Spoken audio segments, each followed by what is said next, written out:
तो hello guys, welcome back to my channel Saurabh blogs. तो भाई आज आपका फिर से स्वागत है मेरा एक और वीडियो में।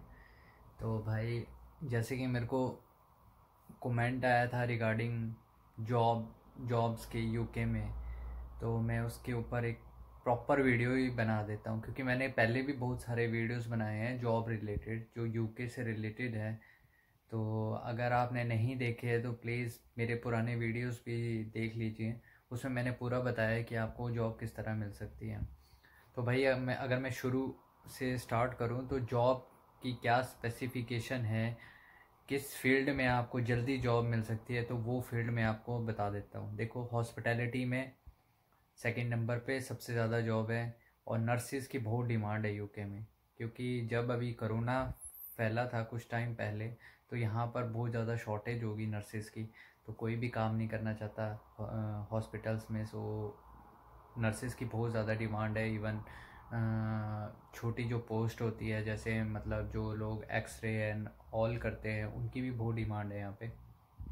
और सेकंड है हॉस्पिटैलिटी, मींस होटल्स रेस्टोरेंट्स में कोई भी काम नहीं करना चाहता। ये भी बहुत बड़ा सेक्टर है यहाँ जॉब के लिए, मतलब काफ़ी ज़्यादा जॉब्स है इस सेक्टर में, क्योंकि और इसमें वेजेस भी बहुत हाई मिलते हैं मतलब होटल्स में। क्योंकि आप अगर आपके पास अगर मान लो कोई बंदे ने 5 साल पहले मतलब 5 साल काट चुका है यूके में और उसको ILR मिल चुका है, तो वो बहुत ज़्यादा बेनिफिट में है। क्योंकि आप एजेंसी के थ्रू काम करते हैं तो आपको 18 से 20 पाउंड पर आवर मिलता है, मतलब पर आवर का। तो आप ये देख लीजिए कि होटल्स में कितना डिमांड है। मतलब आपको शेफ़ से, जो लोकल शेफ़ से, वो काम ही नहीं करना चाहते, मतलब कोई भी रिस्पॉन्सिबिलिटी नहीं लेना चाहता। सबसे बड़ी बात है रिस्पॉन्सिबिलिटी इन द सेंस, मैं बोल रहा हूँ कोई भी रिस्पॉन्सिबल नहीं लेना चाहता। मतलब मान लो कि जैसे होटल्स में क्या होता है, पोस्ट पोस्ट पोस्ट वाइज काम करते हैं। मान लो शेफ्स है या रेस्टोरेंट में है, तो अगर आप शेफ़ में भी पोजीशन लेवल्स होते हैं, तो ठीक है। तो लेवल्स में ऐसा होता है, मान लो कोई हेड शेफ़ है तो हेड शेफ़ के पास ज़्यादा रिस्पॉन्सिबिलिटी होती है, उसको ऑर्डरिंग देखनी पड़ती है, उसको ड्यूटी रोटर बनाना पड़ता है, उसको किचन की क्लीनिनेस चेक करनी पड़ती है। जैसे गल्फ़ कंट्रीज़ में होता है, गल्फ़ कंट्री में हमारे पास जो क्लीनिंग किचन का क्लीनिंग का जो एरिया होता है वो डिफरेंट पर्सन के पास होता है, और जो कुकिंग का एरिया होता है वो हमारे हेड शेफ़ के पास होता है। पर यहाँ ऐसा नहीं होता है, यहाँ जो पूरा किचन का एरिया होता है वो सिर्फ हेड शेफ़ के पास होता है। हेड शेफ़ ही रिस्पॉन्सिबल है क्लीनिंग के लिए भी, और हेड शेफ़ ही रिस्पॉन्सिबल है कुकिंग के लिए भी। हेड शेफ़ ही रिस्पॉन्सिबल है जो फूड कॉस्ट से रिलेटेड चीज़ें होती है, और हेड शेफ़ ही रिलेटेड है जो PO, जो मतलब जैसे आइटम्स आता है होटल में हम जो बाय करते हैं उसका जो PO होता है, उससे रिलेटेड जितना भी मतलब वो फाइल एंड ऑल बनाना पड़ता है वो हेड शेफ़ को ही बनाना पड़ता है। वो हेड शेफ़ ही रिस्पॉन्सिबल होता है उन चीज़ों के लिए। जैसे अदर प्लेसेस में क्या होता है, जैसे आप किसी और कंट्रीज में काम करोगे तो ये सारी चीज़ें कौन करता है, फाइनेंस डिपार्टमेंट करता है। पर यहाँ पर कोई फाइनेंस डिपार्टमेंट नहीं होता है, इसलिए हेड शेफ़ को ही ये सारी रिस्पॉन्सिबिलिटी लेनी पड़ती है। और सबसे बड़ी बात है F&B जो चीज़ होती है, फूड एंड बेवरेज होता है, वो भी हेड शेफ़ के अंडर में ही आता है यहाँ पे। तो ऐसा कुछ नहीं है, यहाँ पर कुछ भी सेपरेट नहीं होता है। मतलब जो भी कॉस्ट आती है फूड से रिलेटेड, वाटर ड्रिंकिंग जो भी है, जो भी खाने पीने की सारी चीज़ें, जितना भी मतलब सामान होता है वो सारा शेफ़ के अंडर में आता है। तो ये सबसे बड़ी बात है यहाँ की। तो इन रिस्पॉन्सिबिलिटीज़ से जो यहाँ के लोकल शेफ़्स होते हैं वो लेना नहीं चाहते हैं, मतलब क्योंकि ये बहुत ज़्यादा स्ट्रेसफुल वर्क है।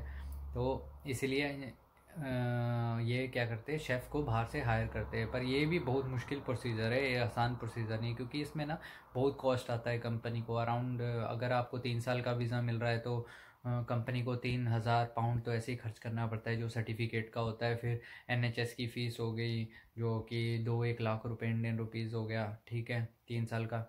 और फिर आपका वीज़ा वगैरह का खर्चा हो गया जो, तो वो सारा कंपनी उठाती है कई बार, कई केसेस में। पर हर केसेस में नहीं होता है कि कई कंपनी क्या करती है, सर्टिफिकेट आपको प्रोवाइड कर देती है, पर जो अदर NHS एंड ऑल की जो रिक्वायरमेंट होती है, जो भी जितना खर्चा होता है वो आपको खुद पे करना पड़ता है।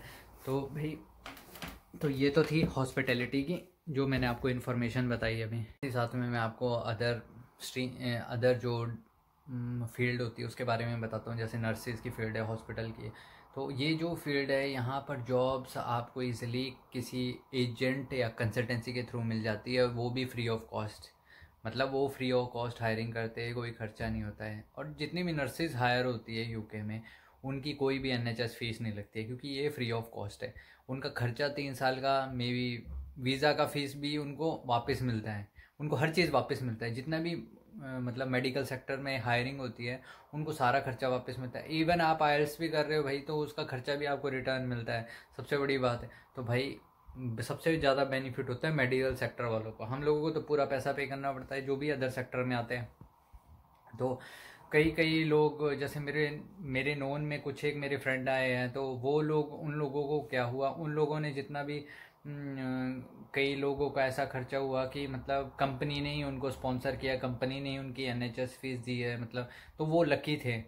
पर मतलब अब हाँ, मतलब हर कंपनी ऐसी नहीं होती है, मतलब जो कि आपको पूरा खर्चा प्रोवाइड करवाएगी भाई।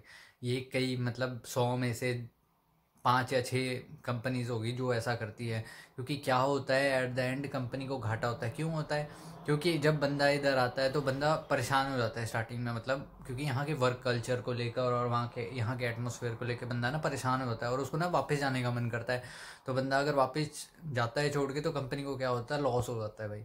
तो इसलिए कंपनियां डरती है इन चीज़ों से, क्योंकि जो सर्टिफिकेट का पैसा होता है वो तो रिटर्न आ जाता है कंपनी को, पर NHS का पैसा वापस नहीं आता है। तो इसलिए कंपनियां डरती है भाई कि किसी का इतना बड़ा मतलब खर्चा करने से कोई भी कंपनी डरती है। तो अदर फील्ड भी है, जैसे मैं इंजीनियर से ये है वो है, तो ये इन फील्ड में यहाँ लोकल लोग काम कर लेते हैं। तो इन फील्ड में जॉब्स बहुत कम रहती है, ठीक है। तो नहीं तो कोई हायर स्किल्ड है, लाइक ए सॉफ्टवेयर इंजीनियर है, इनके लिए जॉब्स भी अवेलेबल होती है, ठीक है।